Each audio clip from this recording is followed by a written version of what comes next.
কই গো গিন্নি, শুধু ভাত দিয়ে গেলে যে, সঙ্গে আর কিছু দেবে না? দিলাম তো এক ঘটি জল। ভাতে জল ঢেলে নুন দিয়ে মেখে খেয়ে নাও। হ্যাঁ, কি রোজ রোজ সেই এক খাবার? এসব মুখে তোলা যায় নাকি? হ্যাঁ, তাহলে খালি পেটেই থাকো না, কে বলেছে মুখে তুলতে? না মানে অন্তত একটা কাঁচা পেঁয়াজ। এই মাঝে মাঝে তো বেশ ওই মশলা দিয়ে কষিয়ে মাছ মাংস রাঁধতে পারো গিন্নি। বাজারে মাছ মাংসের দাম জানো? ছেঁড়া কাঁথায় শুয়ে মাছ মাংস খাওয়ার স্বপ্ন দেখতে লজ্জা করে না তোমার? আসলে কি জানো তো গিন্নি, আমার লজ্জাটা ওই তোমার রান্নাঘরে রাখা মশলার বাক্সের মতো, শুধু আছে কিন্তু কোনো কাজে লাগে না। এই খবরদার, আমার রান্না তুলে একদম খোঁটা দেবে না, এই বলে দিলাম। হ্যাঁ, আমি চললাম মাছ আনতে, তুমি আদা রসুন বেটে পেঁয়াজ কুচিয়ে রাখো, বুঝলে? বলি পয়সা কোথায়? লাগবে না, মাছ খেতে হলে পয়সা নয় গিন্নি, বুদ্ধি লাগে, বুদ্ধি, বুঝলে? বুদ্ধির বদলে মাছ কোন দোকানদার দেয় গো?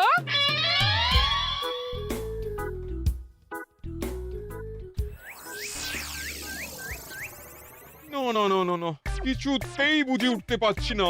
এই নিন জাহাপনা, আপনার জন্য আম পোড়া শরবত এনেছি, খেয়ে নিন। ওরা কপাল আগে সামলাই, তারপর আম পোড়ার শরবত খাবো। সে কি জাহাপনা, আম তো আপনার প্রিয় ফল। তার চেয়েও প্রিয় ক্ষমতার লোভ। এদিকে কৃষ্ণনগর ঠিক যেন পাকা হিমসাগর, ওদিকে বর্ধমান যেন হৃষ্টপুষ্ট ফজলি, আর খাম্বাজ রাজ্য যেন লাল হলুদ গোলাপ ঘাস।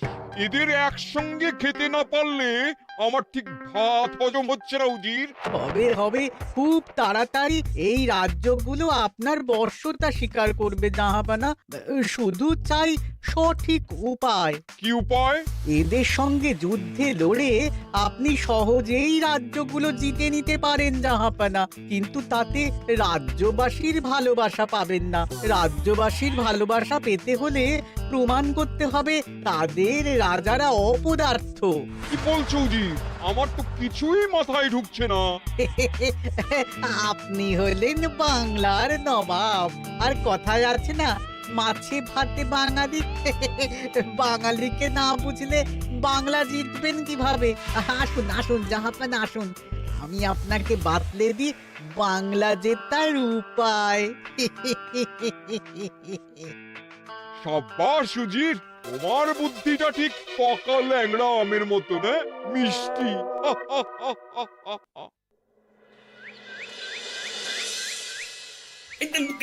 ধর ধর ধর ধর ধর, এই পায়ের নিচ দিয়ে গলে গেল, ধর ধর ধর ধর। বিশাল বড় মাছ গো গোপাল দাদু, একেবারে পাকা শোল। ছাড়বে না গোপাল দাদু, আজ রাতে আমরা জমিয়ে মাছ ভাত খাবো। খেতে তো হবে শোল মাছের ঝোল আর তেল কই।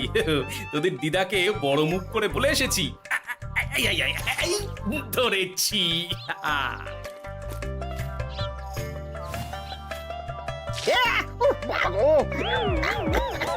ছি ছি ছি ছি, কি দুর্গন্ধ! গোপালকে ছাড়বেন না মহারাজ, ও ইচ্ছে করে আমার মুখে কাদা ছুঁড়েছে। ঠাকুর বলেছেন মানুষ নিজের কর্মফল একদিন না একদিন ঠিক পাবে। মন্ত্রী মশাই যে এত তাড়াতাড়ি পেয়ে যাবেন ভাবতেই পারিনি। দেখেছেন মহারাজ, দেখেছেন? দোষ করে এখন আবার ধর্মের বাণী দিচ্ছে। তুমি রাজসভা কামাই করে এসব কি করছো গোপাল? যা সামান্য বেতন পাই সব পেঁয়াজ রসুন কিনতেই ফুরিয়ে যায় মহারাজ, তাই মাছটা নিজেই ধরে খাচ্ছি। হ্যাঁ? মহারাজ আপনার পায়ে পড়ি। থাক থাক, আর আমার পা ছুঁতে হবে না গোপাল। কেন মহারাজ? আমি তো মন থেকে আপনাকে সম্মান করি, বলুন। এ তো আচ্ছা জ্বালাতন। মুর্শিদাবাদের নবাব বাহাদুর আপনাকে একটি বিশেষ পত্র পাঠিয়েছেন, অনুগ্রহ করে গ্রহণ করুন।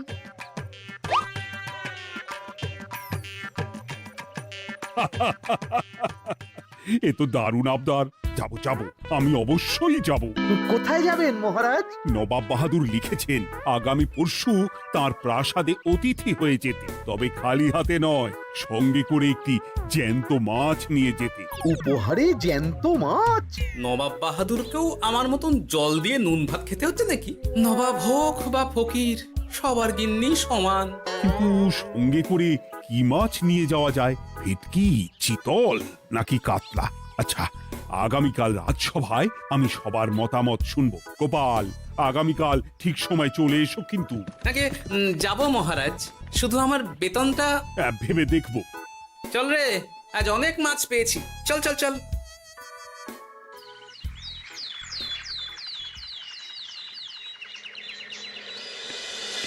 কি মহারাজ, আপনাকে এত চিন্তিত দেখাচ্ছে কেন? নবাব বাহাদুরের জন্য কি মাছ উপহার স্বরূপ নিয়ে যাওয়া যায় সেই চিন্তায় গতকাল রাতে আমার ভালো ঘুম হয়নি মন্ত্রী। আমিও গতকাল রাতে দু চোখের পাতা এক করিনি মহারাজ। অনেক ভেবে সকালের দিকে আমার মাথায় একটা বুদ্ধি এলো। কি বুদ্ধি? নবাবকে উপহার স্বরূপ ইলিশ দিলে কেমন হয়? বোঝো কাণ্ড, এই বুদ্ধির জন্য রাত জাগতে হলো। হ্যাঁ, ইলিশ তো জল থেকে তুললেই অক্কা পায়, তা জ্যান্ত থাকবে কিভাবে? ঠিক ঠিক, মন্ত্রীর মাথায় গোবর আছে না ভুসি? আমার মতে উপহার স্বরূপ ছোট মাছ নিয়ে যাওয়াই ভালো। এই যেমন ধরুন ওই পুঁটি মাছ, যেও খেতে পারবেন আবার ঝালও খেতে পারবেন। ছি ছি ছি ছি ছি, সবাই হাসবে যখন দেখবে কৃষ্ণনগরের মহারাজ উপহার স্বরূপ নিয়ে গেছেন পুঁটি। ওরে বাবা, তাহলে থাক বাবা। তাহলে বাদ গেল মোট দুটি, ইলিশ আর পুঁটি। আমার মতে কাতলা দেওয়াই ভালো, ওজনেও বেশি হবে। না না না, কাতলা দেখতে একদম ভালো নয়, মাথা মোটা মাছ কোথাকার। উপহারে এমন কিছু দেওয়া উচিত যা দেখতে সুন্দর হবে। হ্যাঁ, ঠিক তো, তাহলে বরং ভেটকি দিয়ে দিন। ভেটকি বাজারে কত করে কিলো এখন? পয়সার চিন্তা আমি করছি না গোপাল, বরং আমার চিন্তা মান সম্মানে। বাকি রাজ্যের রাজাদের তুলনায় আমার উপহার যেন নবাবের বেশি পছন্দ হয়। কিন্তু সবাইকে এরকম অদ্ভুত উপহার নিয়ে যেতে বলার কারণ কি? মাছ, তাও আবার জ্যান্ত। আচ্ছা মহারাজ, এর পিছনে নবাব বাহাদুরের কোনো চাল নেই তো? গোপাল, তুমি মিছি মিছি সন্দেহ করছো। কথা না ঘুরিয়ে বরং একটা ভালো মাছের নাম বলো দেখি। ভালো মাছ? জ্যান্ত কই মাছ নিয়ে যান মহারাজ, গতকাল অনেকগুলো ধরেছি।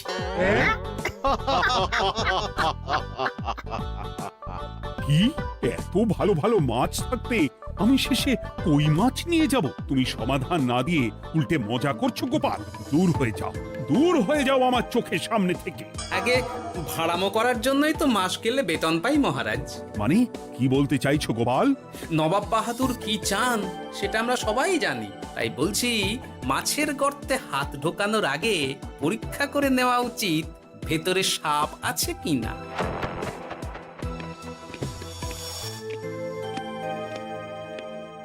এই মন্ত্রী, গোপাল কি বলে গেল? সাপ ব্যাং কিছুই তো বুঝলাম না। ছাড়ুন তো গোপালের কথা, আমরা বরং মাছ নিয়ে আলোচনা করি। আমার মতে জ্যান্ত ভেটকি নিয়ে যাওয়াই ভালো। আমাদের ওই ভেটকিতেই মত আছে। বেশ, এই নাও 100 মোহর। বেছে বেছে সবচেয়ে বড় ভেটকিটা বাজার থেকে কিনে আনো মন্ত্রী। তারপর তাকে রূপোর গামলায় জল ঢেলে রাখো। আমি কাল ভোর ভোর মুর্শিদাবাদের উদ্দেশ্যে রওনা হব। কোনো চিন্তা করবেন না মহারাজ, কাজ হয়ে যাবে। যাওয়ার সময় চিঠিটাও সঙ্গে করে নিয়ে যেতে হবে। নবাবের হুকুম।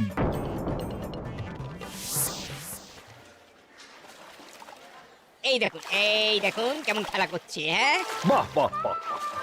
ওজনে কত হবে? 4 কিলো তো হবেই। কিলো 2 পয়সা হিসেবে 8 পয়সা দেবেন। আমি শুধু ওজন জানতে চেয়েছি, দাম শুনে আমার কি হবে? এই, এটাকে গাড়িতে তোল। আর মাছের দামটা? মুর্শিদাবাদের নবাবকে আমাদের মহারাজ এই ভেটকিটা উপহার স্বরূপ দেবে। তোর ভাগ্য ভালো যে মাছটা তুই ধরে এনেছিস। আবার টাকা কিসের রে? আয় রে আয় আয় আয় আয় আয়, আমার কত ক্ষতি হয়ে গেল।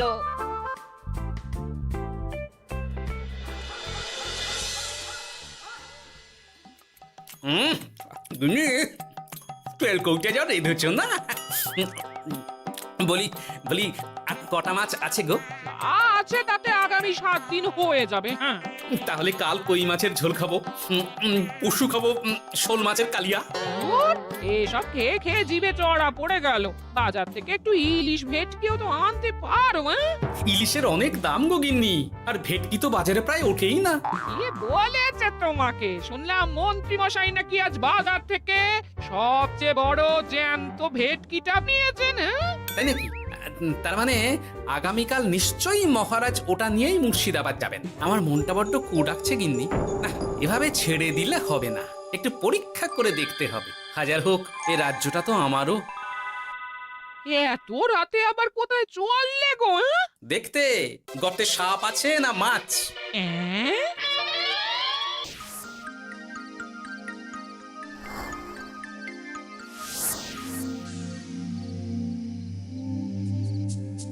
এ কি গোপাল, এত রাতে? সব ঠিকঠাক বুঝেছো তো? হ্যাঁ হ্যাঁ, তুমি কোনো চিন্তা করো না গো গোপাল দাদা। তাহলে কাল উত্তরের জঙ্গলে।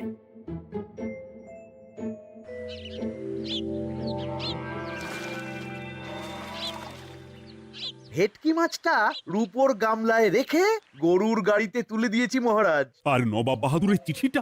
ইয়ে, সিংহাসনের উপর, নিচে, ডাইনে, বাঁয়ে সব জায়গায় খুঁজলাম, কোথাও নেই। সে কি তাহলে? এমন চিত্তাকর্ষক উপহার দেখলে নবাব বাহাদুরের চিঠির কথা মনেই থাকবে না। আপনি নির্দ্বিধায় যাত্রা শুরু করুন মহারাজ। ঠিক বলেছ।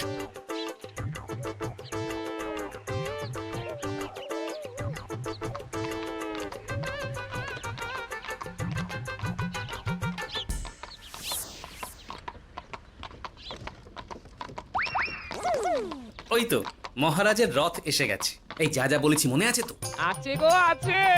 ভেটকি মাছের পাতুরি আর ঝোল দুটোই রাঁধবো। হ্যাঁ, আমার ফিরতে কদিন দেরি হতে পারে, বেশি দেরি হলে তোমরা খেয়ে নিও, এবার লুকিয়ে পড়ো।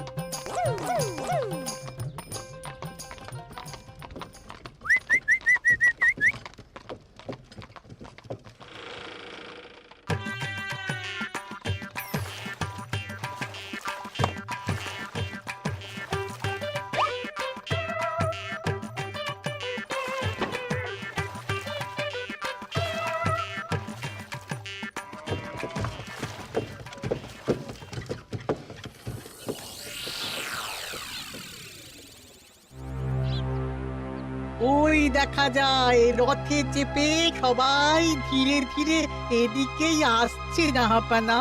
আসতে দাও, আসতে দাও, এবারই খেলা জমবে। এসো এসো, তোমাদের সবাইকে মুর্শিদাবাদে স্বাগত জানাই। আমার উপহারের কথা মনে আছে তো? আছে জাহাপানা আছে, শুধুমাত্র আপনার জন্য আমি নিয়ে এসেছি একটা জ্যান্ত কাতলা। এই নিয়ে এসো। আমার উপহারও কিছু কম নয় জাহাপানা, নিয়ে এসো। আর তোমরা?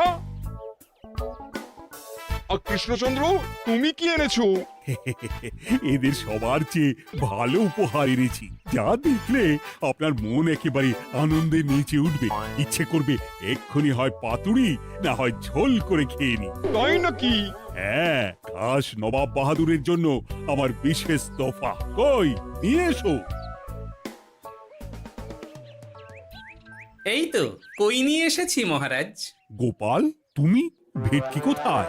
এতক্ষণে গিন্নি রান্না বসিয়ে দিয়েছে।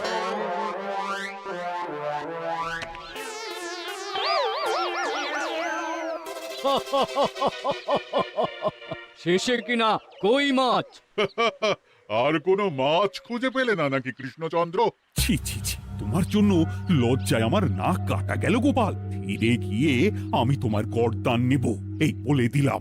অনেক হয়েছে, এবার তোমরা সবাই আমার কথা মন দিয়ে শোনো। আমি তোমাদের সবাইকে একটা করে জ্যান্ত মাছ আনতে বলেছি, একটি বিশেষ কারণে। তার আগে সবাইকে আমি জিজ্ঞাসা করতে চাই, আপনারা সবাই নবাব বাহাদুরের পাঠানো চিঠিটা মন দিয়ে পড়েছিলেন তো? হ্যাঁ পড়েছি। হ্যাঁ হ্যাঁ হ্যাঁ, আমরাও পড়েছি। বেশ, তাহলে তো তোমরা এই আমন্ত্রণের কারণটা জানো। তোমাদের আনা মাছেদের আয়ু যতদিন তোমাদের রাজ্যের আয়ুও ততদিন। মানে আপনাদের মধ্যে যার মাছ যেদিন মারা যাবে, জাহাপানা তার রাজ্যটা সেদিন নিয়ে নেবে। আর যতদিন না আপনাদের মাছ মরছে, ততদিন আপনারা এই প্রাসাদেই থাকবেন। হ্যাঁ, এইরকম কিছু তো চিঠিতে লেখা ছিল না। কে বলেছে ছিল না? ওই জন্যই তো আমি সঙ্গে করে চিঠিটা আনতে বলেছিলাম। এনেছো? হ্যাঁ হ্যাঁ, আমি এনেছি। এই যে, এখানে তো কোথাও এরকম কিছু লেখা নেই। তোমরা হলে রাজা, রাজাদের সব সময় চোখ কান খোলা রেখে চলতে হয়। উজির, এই নাও।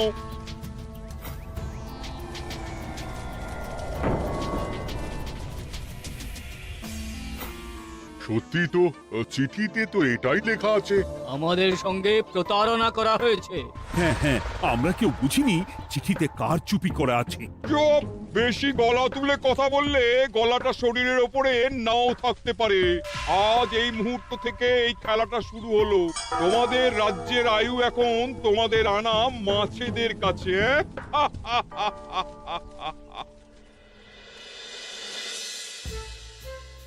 উজির, কার মাছের কি অবস্থা? আগে বাকিরা মোটামুটি সাঁতার কাটছেও, খাম্বাজ রাজার আনা কাতলা খাবি খাচ্ছে। মনে হয় খুব তাড়াতাড়ি যাবে। বাবা বাবা বাবা, এ তো খুব ভালো কথা। অপেক্ষা করি তবে। গেল গেল, আমার রাজ্যটা ভেসে গেল। গেছে মহারাজ, গেছে। আজ থেকে খাম্বাজ রাজ্য আমার। খাম্বাজ রাজাকে বন্দি করো। পাবদার রুইও ভেসে উঠেছে জাহাপানা। তোমাদের রাজ্য দুটো আমি খেলাম। বাকি রইল শুধু বর্ধমান রাজা চিতল আর কৃষ্ণচন্দ্রের কই। যা, আমারটাও গেল। আগে জানলে আমিও কৃষ্ণচন্দ্রের মতন জিওল মাছ আনতাম। কৃষ্ণচন্দ্র, নিজেকে এত চালাক ভেবো না।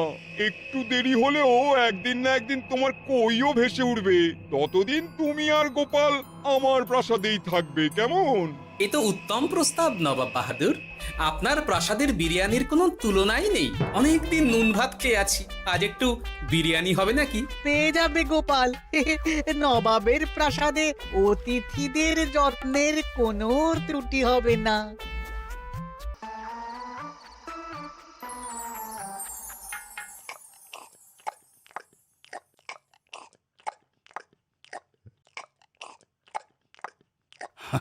আমাকে ক্ষমা করে দিও গোপাল, আমি তোমাকে অনেক কথা শুনিয়েছি, কিন্তু এখন বুঝতে পারছি কেন তুমি ভেটকির বদলে কই মাছ এনেছো। আহ, বিরিয়ানিটা যে রেঁধেছে না, বুঝি এই নবাবের বাবুর্চিকে কোনোভাবে কৃষ্ণনগরে ধরে নিয়ে যাওয়া যায় না মহারাজ? গোপাল, কোনো মাছই অমর নয়। একদিন তোমার আনা ওই কই মাছটাও মারা যাবে, আর সেদিন আমাদের কৃষ্ণনগর রাজ্যটা নবাবের হবে। আহ, মাছগুলো একেবারে ঝুড়ো ঝুড়ো, আর মাংসটা তুলোর মতন নরম। আহ, আমার কথা কি তোমার কানে যাচ্ছে? গোপালের চোখ কান সব সময় খোলা থাকে মহারাজ, আর তাই চিঠির কারচুপিটা ধরতে আমাকে বেশি বেগ পেতে হয়নি। কিন্তু কিভাবে বুঝলে গোপাল চিঠির রহস্যটা? কারণ আমি জানতাম নবাব বাহাদুর অনৈতিক কিছু করবেন না। গায়ের জোরে নয়, বুদ্ধি দিয়েই উনি বাজিমাত করবেন। অবশ্য এ ব্যাপারে আমাকে সাহায্য করেছে বিজ্ঞানী। একটা সাহায্য করতে পারবেন বিজ্ঞানী?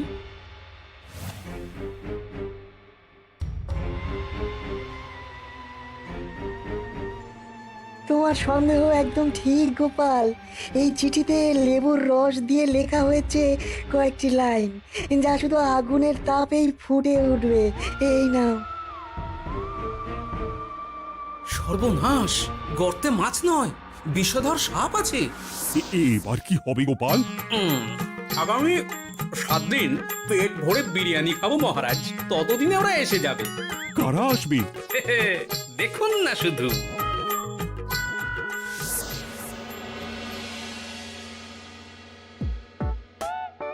এই তোমার বুদ্ধি, দেখলে তো গোপাল এসে কেমন সবকিছুর উপরে জল ঢেলে দিল।